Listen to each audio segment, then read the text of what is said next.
missing most of the indoor season. Last time he competed was in December. He is entered in the 3,000, but we'll see if that actually surfaces. I'd love to see him, yeah, for Sands. And then there's the outside shot of Gary Martin on the far outside, wearing hit number 16. Gary Martin is an unbelievably fast miler. He also is the ACC cross-country champion. So he did not run a 5,000 this year, but with ACC rules, you can convert your 3K time into a 5K performance. That, again, is to keep people from running too many distance races in a season. It's done to preserve the athletes. But Gary Martin could certainly win this thing, even though he hasn't run this race yet this season. Strand and Martin are number 1, number 2, respectively, in the mile nationally. Sands ran the first sub-4-minute mile at 3:58.82 at the Terrier Classic, so we'll look for him in this men's 5K. Now, Gary Martin's the man in the back with the glasses, so he'll be fairly easy to keep track of. He's the only guy with 4 eyes in this race, but man, I was watching the Milrose Games mile with his coach, the legendary Vin Lanana of Virginia, and he's in this loaded field. They set the world record that day. The world record holder now is the former Notre Dame runner, Yared Nuguse. That day, Gary's running just like he is now, towards the back of the pack, under control. And Vinny started hitting me on the arm when it got down to the final quarter mile. He was getting so excited. He knew that that Gary Martin was about to run a great one. The race finished. He ended up 5th in a world-class field where the world record was set. He turns to me and he says, "I think he broke 3:51. Wow. And of course he had run 3:48. I said, no, he broke 3:49. At that point, he ran off to hug his athlete. It was a great moment to share with him. I've known Vinny for 50 years, but that was a special moment watching him run that fast. And then to put that in perspective, Strand's run even faster, a half a second faster. So it would have been a great showdown in the mile. Instead, we get the showdown at 5K and 3K. Both of those athletes are coming back in the 3K, so very challenging. All right, Norm, great stuff. We now have the winner of the women's 5K. That's Sophia Dudek. Sophia, congratulations. We saw that Emily Covert for Notre Dame paced. Strzelecki was the defending champ. When did you feel, and I felt that you made that move early, but what was the tactical race that you went throughout that 5K? Yeah, I mean, a lot of it was just going to depend on how I was feeling today, because I honestly went into the race a little nervous because I've just been feeling a little under the weather for honestly the last month. So I had no idea when to make the move really, but I kind of just went with my gut, and like when I felt like it was maybe slowing down a little, I kind of just decided to go for it because I was feeling pretty good after that first little bit, so yeah. Well, Sophie, this is Norm Ogilvie. It was a fantastic race. You were winning at some points by as much as 8 seconds. You ended up with a 5-second win. What I'd like to know is you had to be one of the first among all of us to know that your teammates, Bunnage, wasn't going to run, and Hartman wasn't going to run from state. So did that give you the confidence to maybe go for it? Because you went early.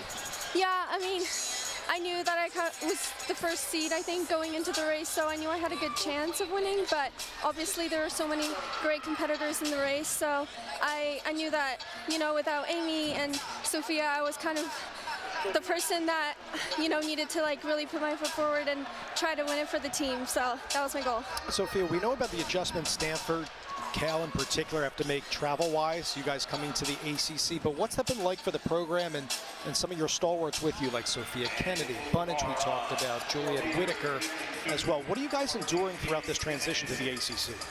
You know, at least I think it's not as bad for track and field in general as it is for other sports, because we don't travel for that many meets as compared to when we were in the Pac-12. But it is definitely a bit of a challenge because we just have to go to the other side of the country a bit more frequently. So yeah, it's a bit of a challenge with schoolwork and all that, but we kind of learn to manage it just as student athletes do, so yeah. And you're an ACC champion. How does that sound? Honestly, amazing. It's my first ACC indoors, obviously, so yeah, just really excited, and you know, just excited for what's to come in outdoor season too. Congratulations to you, the program, continued success. Thank you. You're welcome. That's Sophia Dudek, a ACC champion in the women's 5K. Continuing here with the men's 5K, we have Brett Gardner out in front for North Carolina State, followed by Lawler and Tyler Berg. Just getting the men's 5K underway here at the ACCs. 4:21 at the mile. It's going to be a fast one. We'll continue the action right after these words.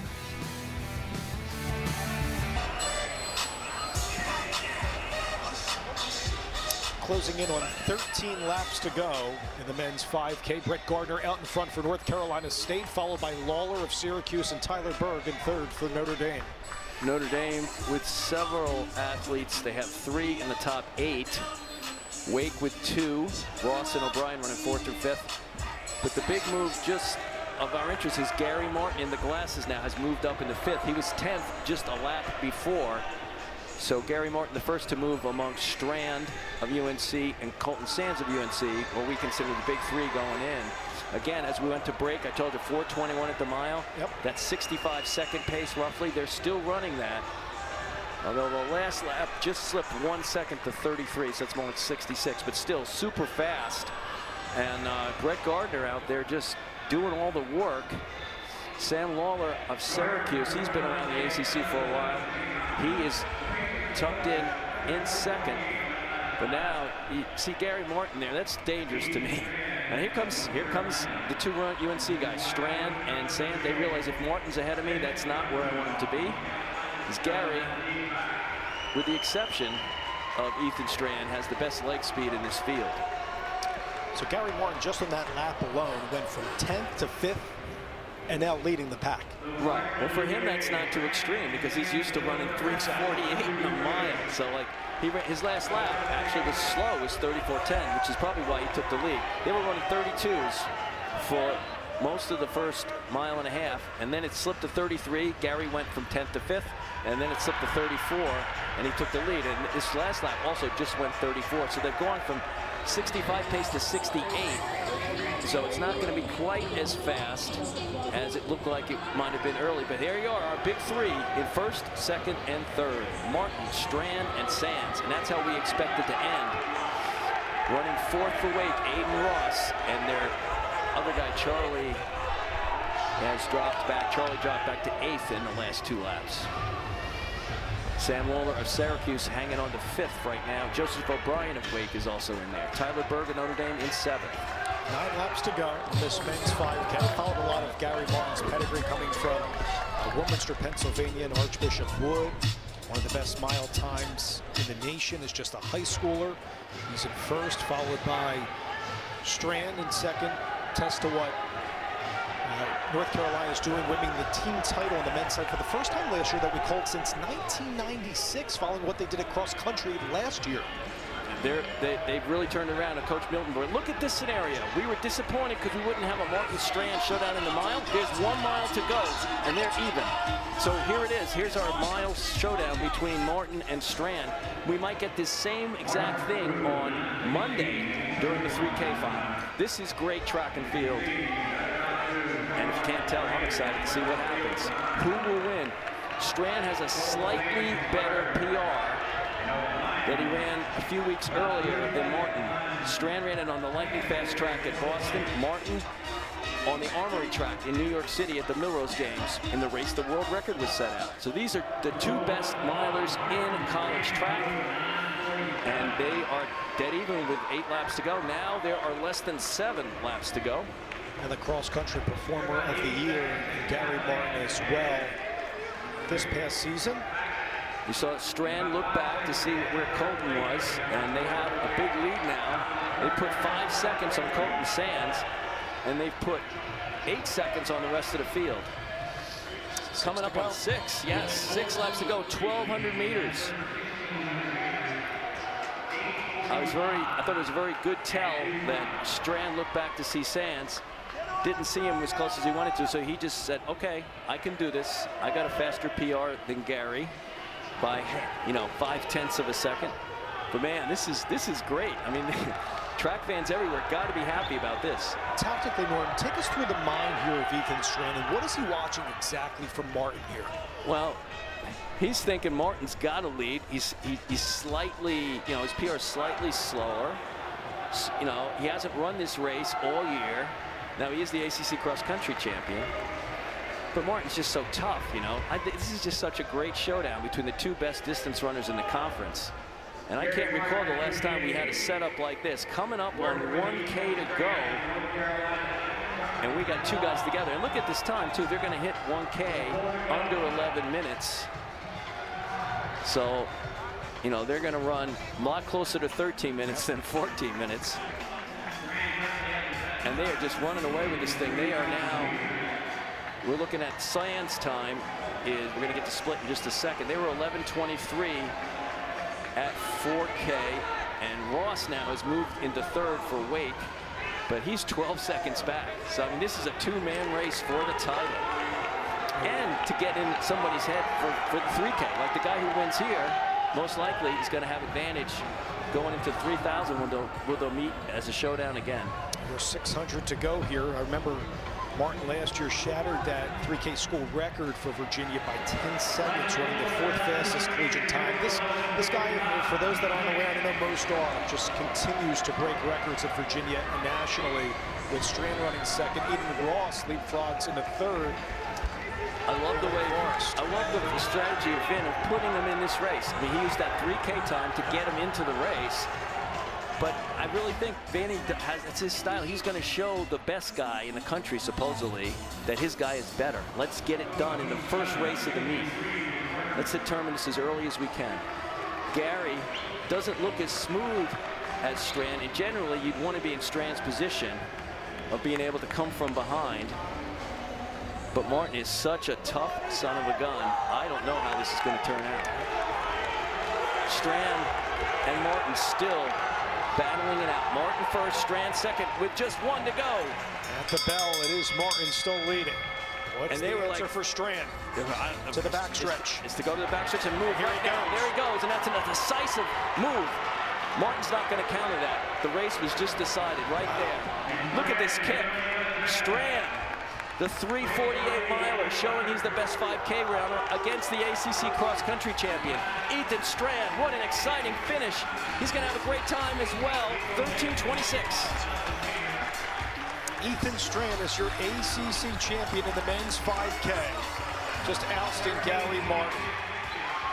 He broke Tony Waldrop's mile record. That was established since 1974. Gets it done in a distance race here, and points for North Carolina. Chris Miltenberg's team. Last lap for Ethan Strand, 26:84. We're going to show it to you. Look at this, Martin at the bell. And it's like Pavlov's bell to Ethan Strand. He hears that bell, and he's going. So even here he wasn't in the lead. He didn't take the lead to about 150 to go. And now in the last 150, he's going to put 5 seconds on Gary Martin. Ethan Strand looks back once. He sees it's over now. He's just going to run with the power. Look at that arm carry. I mean, he is just phenomenal shape. He's going to have now an ACC title in the 5K to go along with his fastest time in the country, the collegiate record in the mile, and the 3,000. Who can beat this guy right now? And we were talking this way about Parker Wolf just a year ago. Now the man is Ethan Strand. Gary Martin, still phenomenal, 3:30.69. Colton Sands holds on to third, 13:39.60. What a move in that final lap, especially in the backstretch there for North Carolina. Ethan Strand is an ACC champion. Welcome back to Louisville, here for the 2025 ACC Indoor Track and Field Championships. We're joined by our men's 5K champion, Ethan Strand of North Carolina. Ethan, congratulations. Take us through that move on the backstretch against Gary Martin in the final lap. Yeah, I mean, the 5K is hard. It hurts about as bad at 3K as it does with the lap to go. And I knew it with the lap to go that when Gary didn't go for it at 200, I had something over him. So, yeah, just down the back stretch, I let it rip and, yeah, finish first. So, very, very good to get 10 points for the team today. Yeah, and you got some teammates getting some more points. We noticed you look back once at Colton to see where he was. But to me, for all the fans watching this race, how exciting was it with 8 laps to go? Martin and Strand, they're not going to meet in the mile, but man, they meet in the last mile of the 5,000. We might see that again on Monday. Just congratulations, a fantastic race. you kind of told us what your thought process was. What were you thinking with a mile to go? Yeah, I mean, I looked back, I saw it was just us two. I knew Colton was going to take care of business behind me, and so that just meant I needed to do my job as well. You know, we're trying to get as score as high as a team as possible, and to come out of here with 10 points was all I was striving for today. Ethan, you shattered the mile record collegiately, so you get it done in that race, you get it done as well in the 5K. Just what was your mindset? What did you want to strengthen in particular in these distance races this season? Yeah, I mean, Gary led that last mile about as perfect as we were hoping. Slow build out from a mile out is kind of that strength side of thing that we're working on, and you know, the 5K here was the perfect workout for that. So yeah, we wanted to come here, try to get 10 points, work on the last mile of the race, and yeah, hopefully that's probably the best workout leading into the national meet and on Monday for the 3K. So. A clinic. There's no question. Ethan, congratulations. You're an ACC champion. Thank you. You're welcome. Continue